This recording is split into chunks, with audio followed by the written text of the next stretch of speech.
I never thought that a simple delivery job could change my life. But the night I stepped into that warehouse, I realized this was not a world meant for me.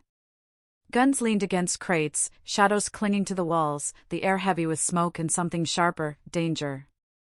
And there he was, the man they called El Jeef, the Colombian cartel boss whose name made even hardened soldiers falter. I should have turned and run.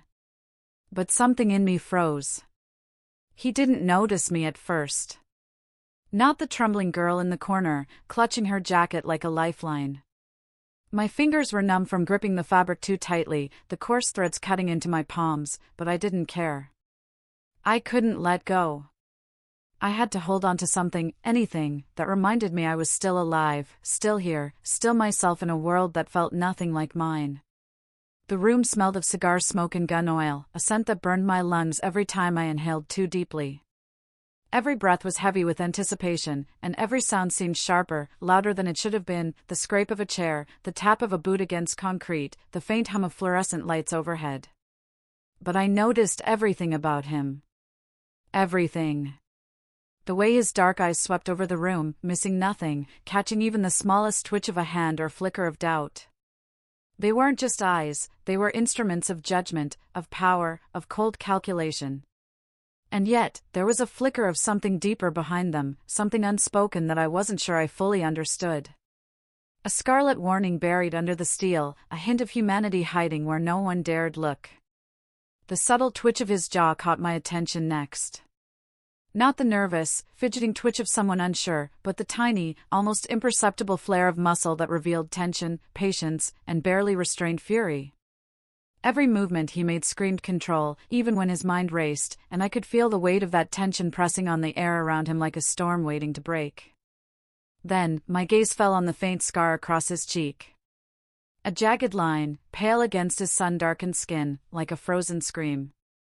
It told stories I wasn't meant to hear, the echoes of past fights, the silent testimony of enemies who had tried and failed, the proof that survival was never given, only earned through pain and vigilance. I found myself tracing it in my mind, imagining the story behind it, imagining the life he'd lived before I had ever stumbled into his shadow. I was supposed to be invisible. Supposed to melt into the background and be nothing more than a shadow of the warehouse itself. But fate has a cruel way of ignoring rules. I pressed myself tighter against the corner, trying to disappear, trying to become nothing.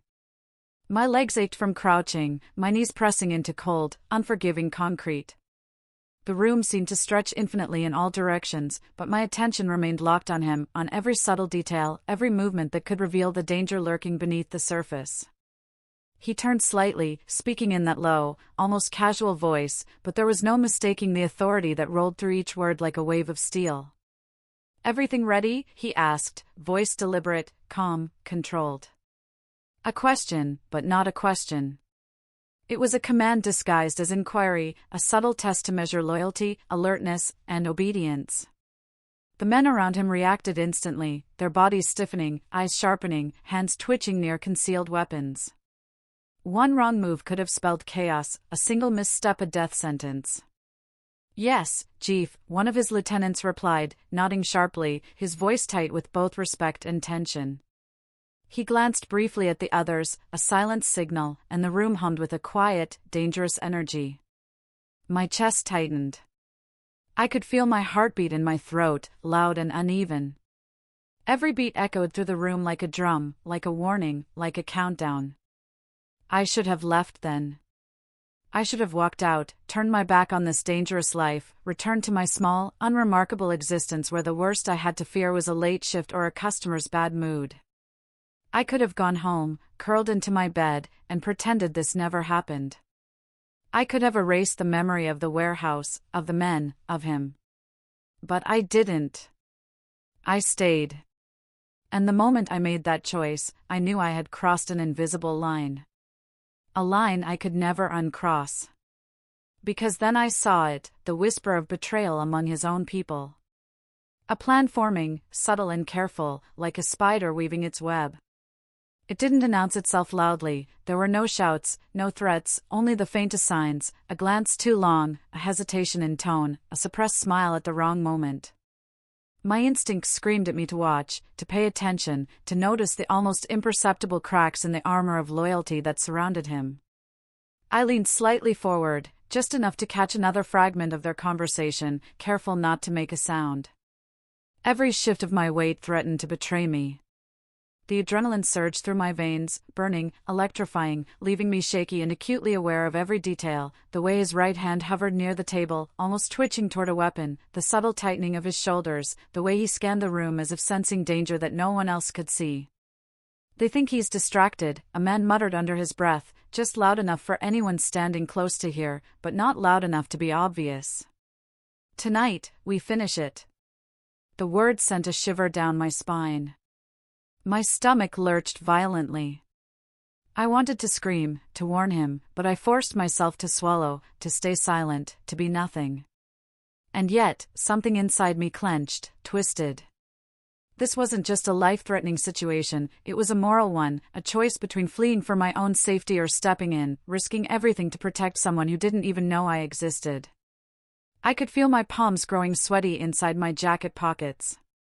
The adrenaline coiled tight in my chest, making it hard to breathe, making my legs tremble. I realized then that fear wasn't just about being caught, it was about responsibility. About knowing that inaction could mean death. His death. And suddenly, my quiet, unremarkable life felt utterly meaningless against the weight of this room, this moment, this decision. I remember the subtle exchange of glances between him and his lieutenants. A silent language, almost imperceptible, that spoke of trust, suspicion, and concealed intent. He wasn't just observing them, he was testing them, weighing their loyalty against the shadows that crept around him. And the betrayal was real, I could feel it in my bones. It wasn't paranoia, it was instinct, survival instinct honed to a razor's edge. My breath caught when one of the men shifted, brushing against a crate in a way that seemed casual, too casual, and I instinctively pressed myself closer to the wall.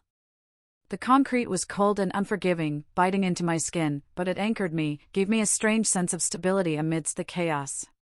My mind raced, cataloging every small action, every hesitation, every sign that something was brewing. I had no weapons, no allies, just my awareness and my ability to remain unseen. And I realized that might be enough. Or it might not.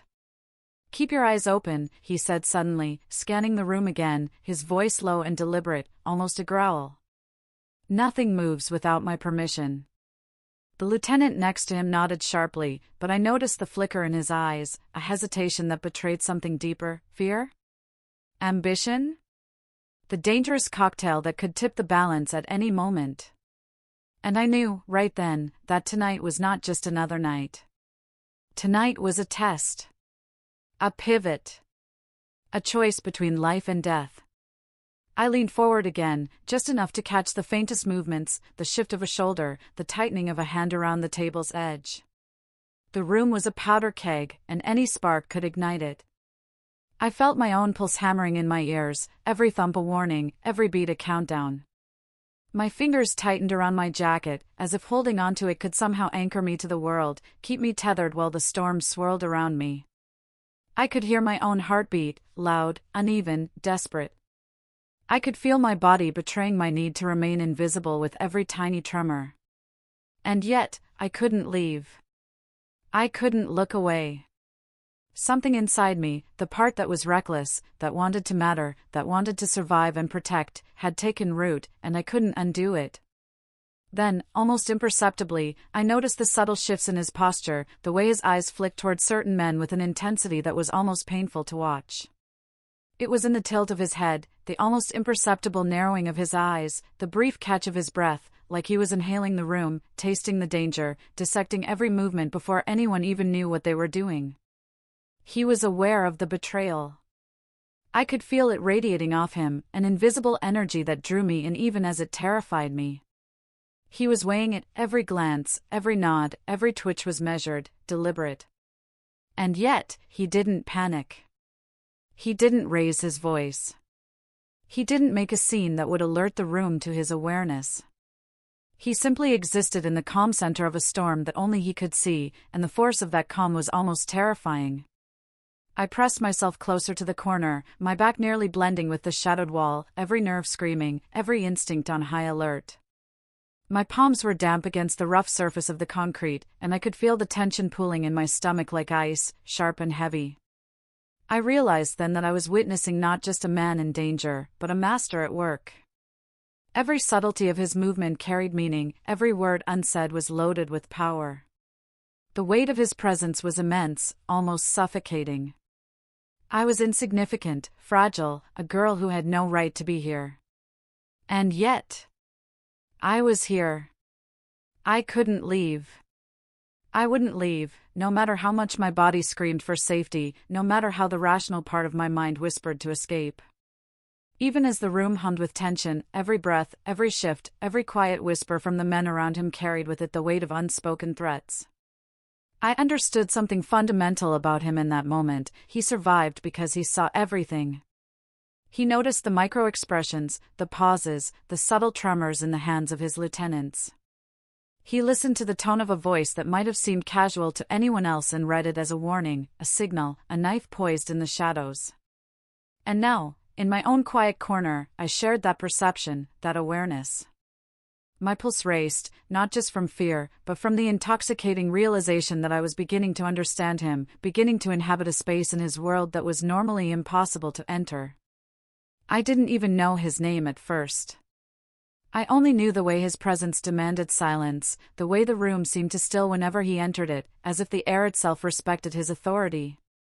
I knew the way my stomach twisted, tightening into knots whenever he spoke, each word weighted with meaning, each glance carrying a threat or a promise I wasn't allowed to name. One look from him could make my heart feel like it had been pulled through a vice, simultaneously thrilling and terrifying me. He didn't smile. He didn't laugh. His face rarely betrayed even the smallest emotion. He existed as a force of nature, a storm contained within human form, and I was nothing but a shadow, trying desperately not to get caught in it. My normal life, the deliveries, the coins I counted at the cafe, the quiet streets I walked every night, seemed impossibly distant. Those streets were familiar, safe in their own way. Here, in this warehouse of darkened crates, metallic echoes, and whispered threats, I was exposed, vulnerable, and acutely aware of every inch of my body pressed into the shadows, of every breath I drew, of every movement that could betray my presence. And yet, there was something intoxicating about the danger, about being so close to him, so close to the pulse of this world I had never imagined I'd inhabit. The adrenaline coiled tight inside me, and it mingled with something else, something that made my skin tingle, my knees weak, my breath catch with every subtle movement of his dark, intense eyes. My pulse was loud in my ears. Each breath came ragged, shallow, as if the air itself had become heavier, denser, pressing against my lungs with the weight of potential violence. Every sound was amplified, the faint hum of fluorescent lights above, the subtle squeak of a boot shifting across the concrete, the scrape of a crate dragged slightly out of place, the whispered conversation of men who didn't yet know I was listening. Each micro-noise sent a jolt through me, a reminder of the razor-thin line I was balancing on, a reminder that one mistake could change everything. I tried to anchor myself to the concrete beneath me, to the cold walls pressing against my back, using the texture and weight of them as a lifeline to reality. I reminded myself I could slip away at any moment, that I could retreat into the night, vanish into the safety of anonymity. But I couldn't. I was rooted there, frozen, unwilling or perhaps incapable of leaving. I was caught between terror and fascination, and every instinct screamed that staying was madness, but leaving was impossible. Every muscle in my body tensed when he moved. The way he shifted his weight, the subtle brushing of his coat, the slight inclination of his head, all of it communicated danger, intelligence, and power in ways that were impossible to ignore. His dark eyes swept over the room with a predator's precision, scanning, calculating, measuring risk, loyalty, threat, opportunity. Every twitch of his jaw, every faint flare of a vein at his temple, betrayed the wheels turning in his mind, calculations I could only begin to guess at. And I watched, mesmerized, helpless, aware that the very act of observing him was changing me, shaping me, drawing me deeper into a world that had nothing to do with ordinary life. The scar on his cheek was jagged, pale, and yet it commanded attention, telling a story I longed to read. It was a silent testament to survival, to battles fought in darkness, to enemies vanquished without witnesses. I traced that scar in my mind repeatedly, imagining the circumstances that created it. Was it pain? Was it fear?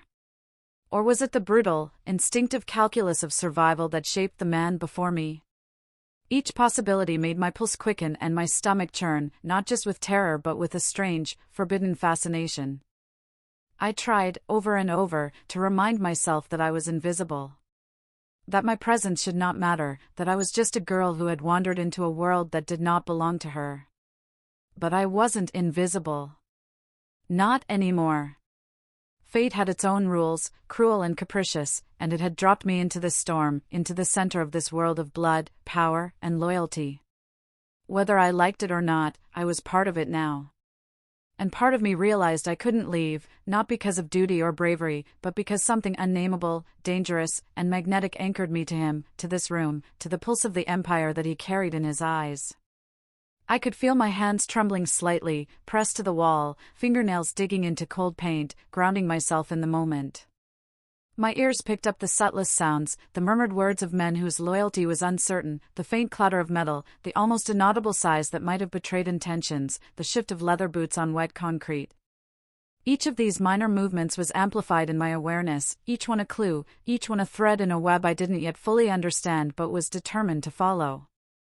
I wanted to speak, to warn, to intervene, but my voice felt useless, trapped in my throat. To make a sound would be to expose myself, to invite danger I wasn't ready to face. And yet, even as I stayed silent, invisible, I felt a strange, almost electric connection forming, a tension between him and me, between observer and observed, between danger and desire. Every glance, every fraction of movement, every almost invisible breath was a language we both understood without words, a dangerous dialogue that I could barely comprehend but could not resist. My heart pounded as I watched him navigate the room with deliberate ease, commanding attention without raising his voice, asserting authority without force, seeing everything yet betraying nothing. I felt my stomach twist again, a combination of awe and fear, of longing and survival instinct. He was untouchable, unassailable, and yet here he was, in this warehouse, under fluorescent lights and the weight of human betrayal, and he remained completely, terrifyingly human. I reminded myself that I had no right to be here. That this was not my world, and that survival depended on remaining unseen, silent, careful. And yet, I could not tear my eyes away, could not abandon my post in the shadows, could not deny the pull that drew me closer to him, closer to the storm, closer to the edge of everything I knew about fear, desire, and danger. And so I stayed, rooted to the corner, breathing shallow, heart hammering, mind spinning, aware of every imperceptible movement, every flicker of his eyes, every tiny shift in posture. I had entered a world I could not have imagined, and yet I had no desire to escape. I was trapped, captivated, and helplessly enthralled, and I knew, deep down, that I was already changed. Forever. Later, when I dared to move closer, hiding behind crates stacked like the walls of some clandestine labyrinth, I overheard a conversation that made my chest tighten so violently I thought it might burst. The voices were low, careful, dangerous in the way people speak when every word could mean death or survival. "They think he's weak," one man whispered. "We take him tonight. No one will suspect a thing." The words hit me like a punch to the gut. Weak? No. He was untouchable, untamed, a man whose reputation alone kept bullets and knives at bay. But even the strongest can fall if the danger comes from within. Betrayal, I realized with a sickening clarity, was always the deadliest. Not the strangers outside the gates, but the ones within, smiling in your face while holding a knife behind their back. And I had to act. My stomach churned as my mind raced. I could run. I could vanish into the rain-soaked streets, pretend I hadn't seen anything, that I wasn't caught up in something far larger than myself. But no. I couldn't.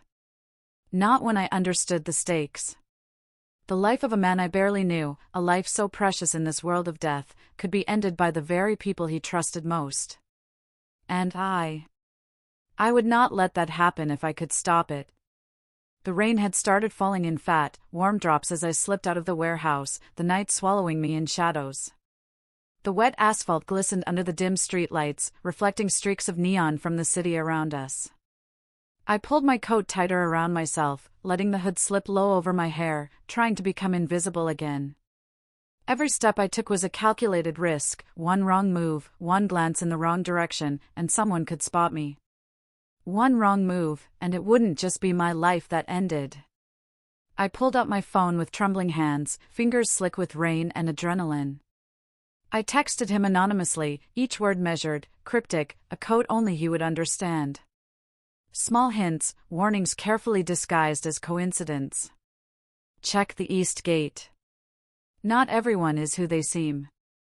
Each message I sent felt like threading a needle in a storm. One slip, one misjudged word, and they would know. One slip, and my entire life could end in the next heartbeat. When we finally met properly, under the neon glow of an empty alley, he didn't smile. Not at first. The flickering light painted his face in sharp angles, shadows cutting across the planes of his jaw, his cheekbones, his eyes that scanned me like he was weighing my value, my threat, my worth. He didn't speak immediately. He just looked, and I felt exposed, raw, and utterly vulnerable under his gaze. "You're the girl?" he asked, voice low, dangerous, carrying a weight I couldn't measure. It wasn't anger. It wasn't curiosity. It was something else entirely, judgment, assessment, a quiet recognition that I might be the difference between survival and death. I might be, I whispered, trying desperately to steady my shaking hands. The rain had soaked me through, but the tremble wasn't from the cold. Or maybe I'm the reason your life is still intact tonight. There was a pause, a long, tension-filled moment in which his eyes studied me, scanning, calculating. My heart pounded like a drum against my ribs, echoing in the alley, a dangerous symphony. I dared not move. The slightest twitch could betray my nerves, my presence, my intent. His lips twitched, not a smile, not even close, but a subtle relaxation that hinted at something softer beneath the lethal exterior. "You're crazy," he said finally, voice rough, edged with the weight of men and secrets and nights spent staring at shadows. But I could hear it, the admiration lurking behind the warning. The acknowledgement of bravery, of recklessness, of audacity.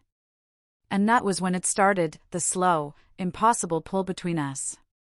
Something that didn't make sense in a world defined by danger and violence, a magnetic force I couldn't resist. Every meeting after that, every glance, every accidental brush of hands, every near touch, was charged with tension. Each interaction carried the double edge of threat and desire. I could feel it in my chest, in my pulse, in the tightening coil of anticipation that wrapped around my ribs and refused to release. I tried to rationalize it. I shouldn't feel this way. I shouldn't crave the attention of a man whose life was measured in bullets and betrayal. I should run. I should disappear into the anonymity of my normal, quiet life. But my body betrayed me. My heart betrayed me. And even as fear coursed through me like electricity, even as I understood the danger of attachment in this world of shadows, I couldn't stop wanting him. The city breathed around us, neon reflected in puddles, the hiss of tires on wet asphalt, distant sirens, the soft patter of rain on corrugated metal roofs. Every sensory detail sharpened the tension. Every sound seemed magnified, every shadow hiding threat or salvation. And in that charged atmosphere, every glance he threw my way, however brief, felt like a spark that could ignite or destroy. I remember thinking, over and over, why him? Why now? Why me? He was a force I could never hope to contain, a storm I could never tame, and yet, something inside me ached to be part of that storm. My own life had always been orderly, small, safe. But he had thrown all of that into chaos with nothing more than a glance. I couldn't stop analyzing him. Every subtle movement, every tilt of his head, every shift of his shoulders. The way he stood with quiet authority, yet somehow, under the harsh neon light, I could see traces of vulnerability, tiny, fleeting, almost imperceptible. It made me ache. It made me tremble. And it made me more determined. Determined to protect him. Determined to stay hidden, to navigate the dangerous threads of betrayal and ambition I'd glimpsed. determined to survive. Determined, impossibly, to want him even when my mind screamed against it. Every time he spoke, my heart jumped, every syllable a brush of danger, every word a potential weapon or a lifeline. And I realized, in the depth of that alley, dripping wet and trembling, that I was irrevocably drawn into his orbit. I was entangled in the gravity of a life I had no right to touch. But I couldn't walk away. I wouldn't. Even the rain seemed to conspire with him, drumming a soft, hypnotic rhythm on the metal roofs above, masking the sounds of the city, masking the tension, creating a cocoon that made this dangerous, impossible pull between us feel intimate, tangible, and unavoidable. I pressed my arms to my sides, trying to still the shaking, trying to breathe through the adrenaline that refused to let me calm, trying to make myself smaller, invisible, but the effect was useless. He could feel it, I knew. He could see the danger, the fear, the fascination, and maybe, in some way, he welcomed it. Every nerve in me was alive, every sense heightened, every heartbeat a countdown to something unknown. And I understood, with a clarity that both thrilled and terrified me, that this wasn't just about survival. This wasn't just about fear or loyalty. This was the beginning of something I could neither predict nor control. And yet, even in the chaos, I felt an odd sense of rightness, as if being here, trembling, exposed, terrified, and wanting, was exactly where I was meant to be. The next few nights were a blur of shadows, whispered threats, and stolen moments, a dance on the edge of danger that left my nerves frayed and my pulse a constant drum in my ears. I followed him silently, careful to remain unseen, careful to memorize every detail, every subtle movement, every glance. His men moved around him like pieces on a board, each one trained to anticipate his needs, his moods, his commands. I watched them from darkened corners, behind stacked crates, slipping through alleys drenched in rain, listening to fragments of conversations that carried the weight of life and death in every syllable. There was a rhythm to his world, a pulse that only those close enough to feel it could understand. I studied it, trying desperately to learn its cadence, to anticipate danger before it arrived, to become more than a shadow in the night. Every smile he returned to a subordinate, every casual word tossed across the table, every flick of a hand was layered with meaning. I could see the tension he held like armor, the way his shoulders barely relaxed even in moments meant to appear easy. And I realized, with a shiver, that he carried more weight than anyone should have to bear, and yet, he bore it flawlessly. One evening, a family dinner was arranged. Supposed to be innocuous, mundane even, a display of loyalty and unity. But beneath the clinking of plates and polite conversation, I could feel the undercurrent of something far more sinister. I hid near a doorway, half concealed, my heart hammering so violently I feared it would betray me. The air smelled faintly of roasted meat, spiced wine, and fear, the subtle aroma that accompanied gatherings where alliances were tested and knives were metaphorical as well as real. And there it was. Betrayal forming like a storm on the horizon. His uncle, his supposed right hand, moved with a casual arrogance that betrayed his intent. I noticed the way he lingered over his plate, letting his eyes slide over the room like a predator assessing prey. Every subtle gesture was a weapon, the casual flick of a knife across the table, the slow, deliberate stretch of his fingers, the small smirk at a comment no one else noticed. Every movement screamed calculation, ambition, and a desire to unseat the man who trusted him most. I pressed my back against the wall, heart hammering so violently I felt it in my throat. I can't be seen. I can't fail. One misstep, one accidental foot shuffle, one breath too loud, and everything could crumble. My palms were slick against the rough concrete, fingers digging into the fabric of my coat for something to hold onto, something to anchor me as I navigated the tension that seemed to thrum through the room like electricity. Then, cutting through the air with the casual precision of a blade, came a voice I knew instantly. Familiar. Lethal. Calm, but carrying that unmistakable weight that made men pause mid-sentence, mid-motion. Chief, do you trust everyone here? The room seemed to hold its breath. I froze where I stood, every nerve straining, every muscle locked, as if the slightest movement could shatter the fragile equilibrium. His eyes narrowed, the dark depths studying the room, assessing, weighing, calculating. I trust no one who smiles too easily, he said, voice low, measured, a warning to everyone present. And I realized, with a jolt that left my stomach hollow, that included me. Even as a shadow, even as someone trying desperately to remain unseen, I was part of that calculation. The thought both terrified and thrilled me. To be noticed in his world was dangerous.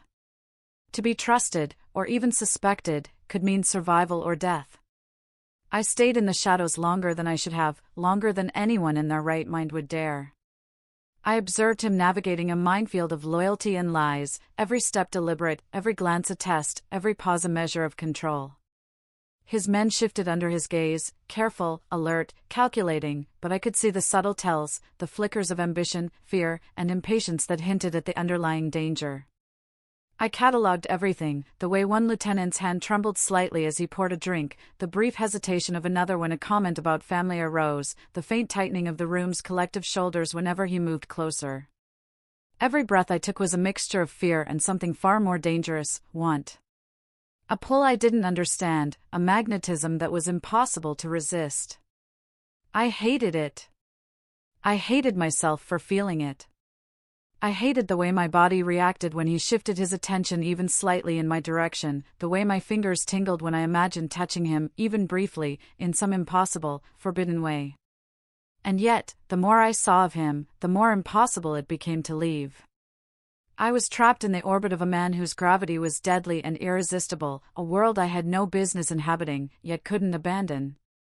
One night, after a meeting that left the air thick with threat, with the tension of betrayal almost palpable, I finally confronted him.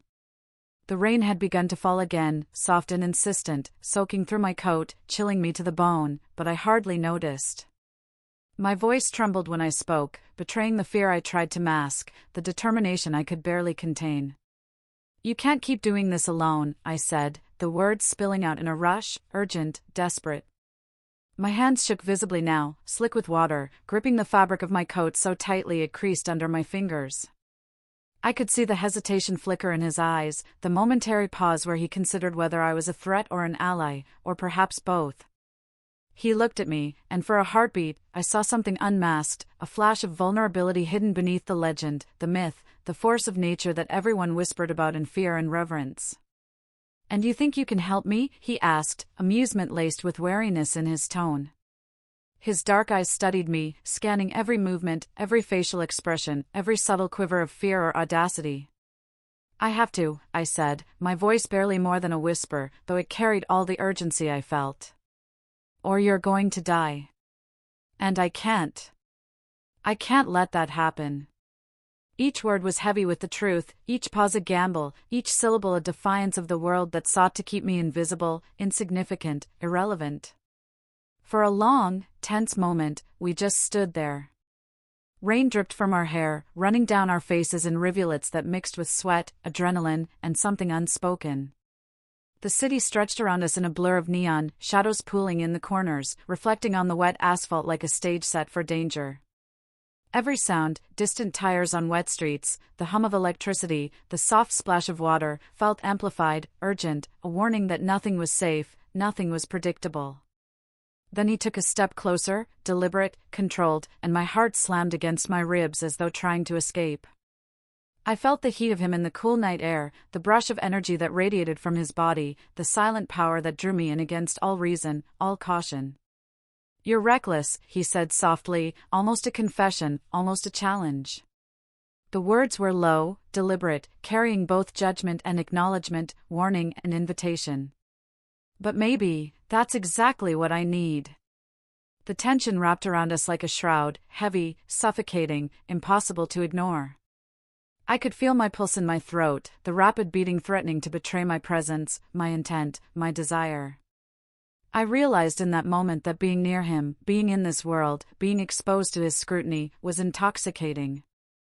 Every warning my mind screamed against, every instinct that told me to retreat, to hide, to survive, was drowned out by something far more primal, the need to stay, the need to exist in his orbit, to matter in a world that rarely allowed anyone to matter. And I knew, as the rain soaked through my clothes, as the city blurred around us, as the night stretched endlessly with possibilities and danger, that nothing about this night, about this confrontation, would be ordinary. Every glance, every step, every breath was a gamble. And I was willing to take it. From that night on, our lives intertwined, like two threads in a tapestry too intricate to unravel. I became his ghost, his shadow, the one person who moved through his world unnoticed yet indispensable, a presence that was felt but never seen. Every step I took, every breath I held, was calculated to protect him without revealing myself. I navigated the labyrinth of danger, of whispered loyalties and concealed knives, like a phantom, slipping between crates, along darkened corridors, through alleys slick with rain, careful not to disturb the fragile rhythm of his empire. I learned quickly that in his world, every gesture, every look, every word carried weight. A casual comment from a subordinate could hide ambition or resentment. A smile could mask betrayal. Even the shifting of a chair could carry the weight of a threat. And I learned to read all of it, just as I learned to read him. I whispered warnings before they became necessary. I redirected threats before they reached him. Every subtle nudge, every carefully timed message, every minor manipulation was a thread I pulled to ensure his survival. I was careful, calculated, invisible. And yet, despite all my precautions, I felt the thrill of proximity, the intoxicating danger of being close to someone who could kill or protect with equal ease. In the quiet moments, when the men were away, when the guns lay silent, and the world seemed to hold its breath, we found the fragments of ourselves that were forbidden to speak. Small, fleeting touches, fingers brushing while passing a file, the ghost of a hand against mine as we moved past a door, a look held too long. It was dangerous in itself, and yet irresistible. The air between us shimmered with tension so thick it was almost tactile, and every meeting left me trembling, hungry, terrified, and alive in ways I hadn't known were possible. Every time he whispered my name, something in me broke open. His voice was soft, deliberate, but carried a power that made my knees weak and my heart hammer so violently I thought it might escape my chest. Every utterance of my name felt like an invocation, a call to something primal, a dangerous permission to feel, to exist, to desire. Every time his hand found mine in the dark, when the world held still for a heartbeat, I felt both alive and terrified. The warmth of his skin against mine, the deliberate pressure of his fingers threading through mine, sent a shiver down my spine. It was an unspoken dialogue of trust and danger, of longing and restraint, a language we spoke without words because to speak aloud would have been too dangerous, too vulnerable. He was power, danger, and temptation all at once, a man who could destroy or protect in the same breath, and I was hopelessly, irreversibly hooked. But then came the twist, the betrayal I hadn't seen coming, the subtle snare that threatened to undo everything. One of his lieutenants had noticed me, had seen the faintest traces of my presence, had assumed, without proof, that I was working for them. The realization hit me like a cold splash of water in the middle of a storm. Fear coiled in my stomach, sharp and relentless. I didn't know if I should run, hide, or fight. Each option carried risk, and yet each felt inevitable. When he finally pulled me into his office, the familiar air of authority surrounding him like a halo of danger, his eyes blazing with fire and disbelief, I felt my stomach drop to my knees. The room smelled of leather, gun oil, and the faint trace of his cologne, a combination that made my head spin and my resolve waver. "You were supposed to be invisible," he hissed, his voice low, lethal, the words slicing through the space between us like knives. "I trusted you." I could feel the tension vibrating through the air, a tangible force pressing down on us. I swallowed hard, my voice trembling as I spoke, each word a careful balance of truth and defiance. "I am invisible," I said, forcing conviction into my tone, though my hands shook and my chest felt like it might burst. "I've been keeping you alive. That's why I'm here. That's why I risk everything." For a long moment, he didn't speak. He just stared, eyes dark, scanning me, weighing every nuance, every micro-expression. And in that silence, I saw him unraveling, not completely, but enough to glimpse the human beneath the legend. The weight of the empire pressed down on him, heavy and unrelenting, but it was the fear of betrayal that seemed to pierce him most sharply. The fear of misplaced trust, of loyalty fractured, of the world turning on him in a blink of an eye. I could see the lines of strain in his face, the subtle tightening of his jaw, the slight narrowing of his eyes, the way his body seemed to coil like a spring ready to snap. And yet, beneath it all, there was something else. A flicker of recognition. Of acknowledgement. Of understanding. Finally, he exhaled, a long, deliberate sound that seemed to carry the weight of 1,000 unspoken words. "You saved me," he said, the softness in his voice a startling contrast to the power and danger that radiated from him. His eyes softened, not entirely, not yet, but enough that I felt the warmth of trust, the precarious first thread of connection. "Anne. I can't ignore that. Not anymore." The words hung between us, heavy and fragile, like crystal poised on the edge of a precipice. I wanted to reach out, to close the distance, to grasp the tangible proof that he had acknowledged my existence, my risk, my defiance. But I hesitated, aware of the weight of this moment, of the danger in being too close, of the potential for misstep. Every fiber of my being screamed to move, to touch, to connect, but reason and fear kept me rooted. My chest heaved with the adrenaline of the confrontation, the rain from earlier dripping off my hair and shoulders, chilling me, but I barely noticed. Every nerve was alive, every sense heightened, tuned to him, to the space between us, to the delicate, dangerous, thrilling thread that connected our fates. I realized then, with a clarity that was both exhilarating and terrifying, that I was no longer just a ghost. I was invested, irrevocably, impossibly, in him. And I understood, in that suspended moment, that trust in his world was a weapon, a shield, and a vulnerability all at once. To be noticed, to be acknowledged, to be validated by him was an honor, and a risk so high it took my breath away. Every step I had taken to protect him, every calculated whisper, every silent movement through shadows, had led to this moment, and the stakes had never felt higher. I could see it in his eyes, the calculation, the assessment, the recognition that I was different, that I was no ordinary presence in his dangerous life. And that realization, that acknowledgement, created a tension so sharp it was almost painful. I felt the pull of proximity, the allure of danger, the intoxicating thrill of connection in a world where such things were fleeting and rare. The silence stretched, long and heavy, punctuated only by the faint hum of the city outside, the distant drip of water from the eaves, and the soft, almost imperceptible rustle of his movement. Each sound, each pause, each glance carried meaning, and I hung on every detail, aware that the next move could shift everything. I swallowed, forcing my racing heart to slow, forcing my mind to focus on the delicate balance we were navigating. My hands were clammy, my legs tense, my chest tight with anticipation, but I refused to step back. I had risked everything to get here, and I wasn't about to let fear or hesitation dictate the outcome. The weight of his gaze, the intensity of his scrutiny, and the acknowledgement of my actions pressed down on me, suffocating and exhilarating at once. I could feel the invisible thread between us taut and alive, vibrating with energy, danger, and desire. And I knew, with a certainty that both thrilled and terrified me, that nothing would ever be the same. The danger wasn't gone. It had never truly left. It lingered in the corners of the alley, in the damp scent of rain on asphalt, in the faint hiss of distant tires on wet streets. It was there in the whisper of a coat brushing against concrete, in the subtle creak of a door opening and closing, in the faint shuffle of boots across the cobblestones. His family still lurked in shadows, moving quietly like predators circling their prey, plotting, whispering, waiting for the perfect moment to strike. I knew it in the way the men around him shifted, a subtle stiffening in their posture, a glance that lasted just a fraction too long, the almost imperceptible tilt of a head as if signaling something unspoken.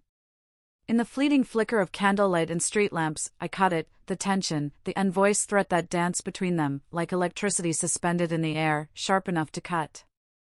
And yet, despite the suffocating sense of danger that pressed in from all sides, for that night, at that single, suspended moment, we were alive. Alive in a way that felt almost impossible given the world we inhabited, a world that was violent, chaotic, unrelenting. The chaos of bullets and betrayal, of promises made and broken, of whispered deals and silent threats, faded into something else. Something fleeting, fragile, yet profound. For a moment, we were untethered from the violent rhythm that defined our lives. And for the first time, we were together, not as boss and delivery girl, not as predator and prey, not as watcher and shadow, but as something more. Something raw. Something real. Something fragile, and yet undeniably intense. I reached out instinctively, without thinking, as if some deeper part of me demanded it. My fingers traced the curve of his jacket, over the leather that was soft yet firm, worn from years of use and danger, carrying stories I would never hear but could feel. The faint scent of rain clung to him, mingling with the subtle spice of his cologne, a dangerous, intoxicating combination that made my head spin. Every sense was heightened, the warmth beneath the fabric, the faint brush of hair at his neck, the steady, unyielding rhythm of his heartbeat. My own pulse jumped to match it, rapid, erratic, a mirror echo that made my chest thrum and my knees weaken. It was both exhilarating and terrifying, and I felt a dizzying rush of adrenaline and desire that made the world around me blur into irrelevance. He leaned closer, deliberately, and the air between us contracted. It was charged, taut with energy, impossibly heavy, impossible to ignore. I could feel the warmth of his breath, rough against my cheek, carrying the faint tang of coffee and leather, the city beyond the alley fading until it no longer existed. Every heartbeat drew us closer, every movement of his chest against mine, every subtle shift in stance, made the space between us shrink until there was nothing left but this, us. "I shouldn't," he murmured, his voice low, rough, almost a growl, laced with something that made my knees threaten to buckle. It carried weight, the weight of caution, restraint, instinct, and temptation all at once. Hesitation hung in his words like smoke, a battle between desire and reason, between impulse and prudence. I could see it in the tension of his shoulders, in the fleeting glance away, as if even acknowledging the pull between us could bring consequences neither of us were prepared to face.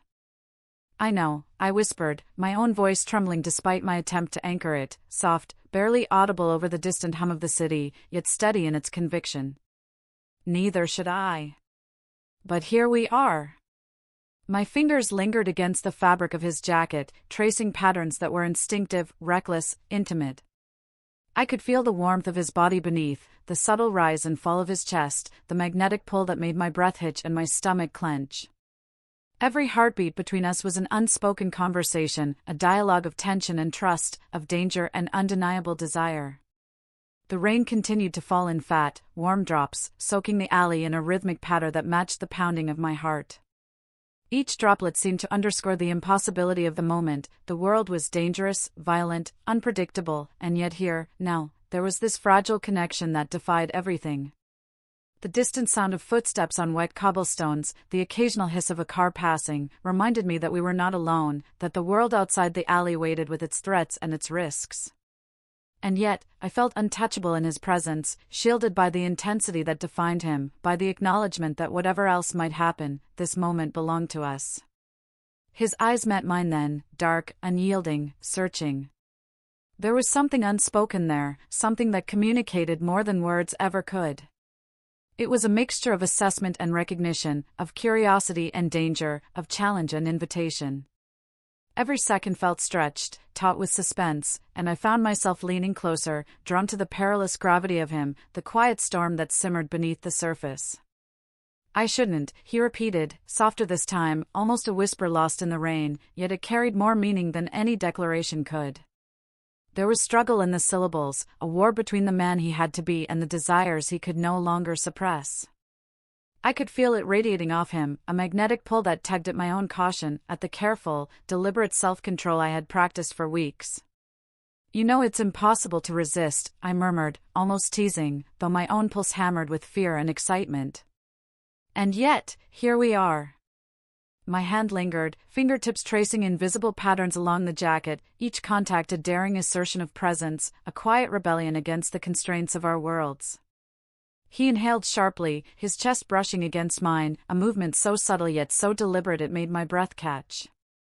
"You're reckless," he said, voice low, thick with both exasperation and something I couldn't name, a tension that made the alley seem smaller, more intimate, more dangerously close. "And you're tempting," I countered, almost a whisper, yet a dare, my fingers brushing against his hand, lingering, tentative, reckless. "And dangerous. And I'm already too far gone to care." His jaw tightened, a flicker of a grin playing at the edge of his lips, just enough to unsettle me, just enough to let me know that he felt the same impossible pull. Every inch between us was charged, electric, alive with danger and desire. I felt it in the rise and fall of his chest, the slight tension of his arms as they hovered near mine, the imperceptible shift in stance that said he was both aware and helpless, caught in the gravity of the shared moment. The city around us faded further into obscurity, the neon reflections in puddles became a soft, diffused glow, the distant hum of traffic a muted pulse, the patter of rain a heartbeat that echoed my own. Everything beyond this alley, this stolen fragment of time, disappeared. All that remained was the magnetic, dangerous, exquisite tension between us, taut and unrelenting, pulling us closer, daring us to cross invisible lines that promised consequences we couldn't yet measure. And yet, in spite of the risk, the danger, the weight of the world pressing in on every side, I leaned closer still. My hand pressed lightly against his chest, feeling the steady, insistent rhythm of his heartbeat, each thump a drumbeat calling me to the edge of surrender. I can't stop, I whispered, my lips close enough to catch the warmth of his breath, to feel the subtle tremor that mirrored my own uncertainty and longing. He exhaled, a slow, deliberate sound, brushing against me, sending shivers along my spine. Neither, he admitted, voice low, rough, husky with restraint and temptation, with a tension that seemed to vibrate in the very air around us. This isn't right. No, I breathed, shaking my head slightly, our foreheads almost touching. But it feels inevitable. The word slipped past my lips, almost a confession, almost a challenge, almost a surrender. And in the quiet, charged stillness, I knew we both understood it, the pull between us, the danger, the thrill, the impossible desire that defied all reason. Every subtle movement, the brushing of our hands, the almost touch of lips, the way we inhaled in sync, was a conversation. A negotiation. A delicate, dangerous balance of risk and yearning. The night stretched, long and taut, punctuated by the distant sounds of the city, the soft hiss of rain, the whisper of leather against skin, the faint, almost imperceptible shift of his stance as he measured me, weighed me, decided if the risk was worth it. And in that suspended space, I realized with a sudden, jarring clarity, this connection, this forbidden, dangerous, intoxicating pull, was unstoppable. Every second, every touch, every breath between us only heightened it, amplified it, made it impossible to retreat. The alley became a stage for our silent, unspoken drama, a theater of risk, desire, and fragile trust, where each heartbeat, each glance, each whisper carried the weight of our lives, our choices, our fates. And in that suspended, breathless moment, I realized something. Life with him would always be dangerous. Every hour, every day, carried the risk of betrayal, bullets, and secrets that could unravel everything in a heartbeat. Love with him would always burn, hot, unpredictable, consuming. But despite all the danger, all the chaos, all the impossible odds stacked against us, it was the only life I wanted. The city around us pulsed with its own rhythm, a blur of neon light reflected in puddles, the hum of distant traffic, the occasional hiss of tires on wet asphalt. The rain fell in soft, rhythmic patterns, drumming against the roofs and streets, echoing the quickening of my pulse, the tension that hummed between us. We held each other in the quiet aftermath, bodies close, breaths mingling, the night wrapping around us like a fragile cocoon that offered a fleeting reprieve from the violence outside. I could feel the tension in his arms as he held me, the deliberate pressure meant to anchor me, to reassure, to connect in a world that offered no guarantees. My own body pressed against him, instinctive, seeking warmth, seeking proximity, seeking the fleeting comfort of touch that carried both danger and solace. Every brush of his fingers against mine, every small adjustment in his stance, spoke volumes, communication beyond words, a language we shared in silence, in risk, in the quiet intimacy of the night. And I understood, fully, that I had come into this world by accident, stepping into chaos without understanding, without intention, without knowing that my life would intertwine with someone so dangerous, so untouchable. But staying was a choice. I chose to move through his world, to navigate the shadows, to risk everything, because something in him, something in the way he moved, the way he breathed, the way he allowed fragments of vulnerability to show, called to me in ways I couldn't resist. I was his secret, his shield, his hidden advantage. My existence was unspoken, unseen, yet essential. And perhaps, just perhaps, he was mine as well. The thought was reckless, dangerous, and yet it filled me with a heady rush I couldn't deny.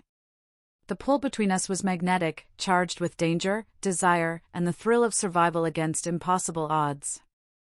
Every night after that was a study in risk and intensity. Every whispered word carried weight, every stolen glance was a thread connecting us in silence, every accidental touch was a spark igniting tension and longing that neither of us dared name aloud. Each interaction, no matter how small, was a reminder that love and danger were not mutually exclusive. The line between survival and surrender blurred, and I found myself willing, again and again, to cross it. Sometimes I would catch him watching me from across a room, subtle, hidden, the shadow of a smile tugging at his lips, his eyes dark with intent and unspoken meaning. And I would feel my chest constrict, my pulse racing, and I would wonder how much of this was real, and how much was the dangerous pull of proximity, of necessity, of shared secrets and mutual survival. Other nights, we moved through the city like ghosts, careful, deliberate, silent. My hand would brush his accidentally, or not so accidentally, and I would feel the electricity leap through me, a dangerous reminder that the world we inhabited left no room for softness, yet we sought it anyway. The rain, the neon reflections, the distant sounds of life continuing beyond our alleyways and backstreets, all became part of our secret world, a stage for a connection that existed in flashes and touches, in moments of shared breath and tension. I remember one night, standing on a fire escape overlooking the street below, rain soaking us through, and feeling the heat of his hand on mine, deliberate and grounding. "You shouldn't be here," he murmured, his voice low and rough, carrying that familiar weight of authority, danger, and concern. "And you shouldn't want me here," I whispered, teasing lightly, though my heart hammered violently in my chest. "But here I am." His gaze darkened, searching mine, and in that instant, the world fell away. All that existed was the electricity between us, the pull of desire, the undeniable connection that defied reason and risk. Every beat of my heart was loud, every breath jagged, and I realized again that I had chosen this, chosen him, chosen the danger, chosen the impossible intensity of being part of his life. Love and danger, I discovered, were intertwined. Every touch carried the thrill of survival, every glance held the potential for revelation or ruin, every whispered word could shift the balance of trust and betrayal. And I had surrendered willingly, recklessly, completely. Sometimes I caught myself imagining what it would be like if the world could stop, if the chaos could pause, if we could exist in a bubble of quiet and warmth. But the world never stopped, and neither did the danger. Yet, despite that, I embraced it, letting the intensity, the fear, and the passion guide me. Because in this life, in this world of blood and loyalty, there was only one way to truly survive, and sometimes, the only way to survive was to fall. And I had. I had fallen, headlong, recklessly, without hesitation, and I would do it again, 1,000 times, because even in the chaos, even in the threat of betrayal, even with the constant hum of danger pressing down, it was the only life I wanted. Every night, every touch, every whispered word reminded me of the precarious, dangerous beauty of what we had. And I held onto it, fragile, fleeting, but real, because nothing else mattered in the quiet, rain-soaked hours where we existed only for each other.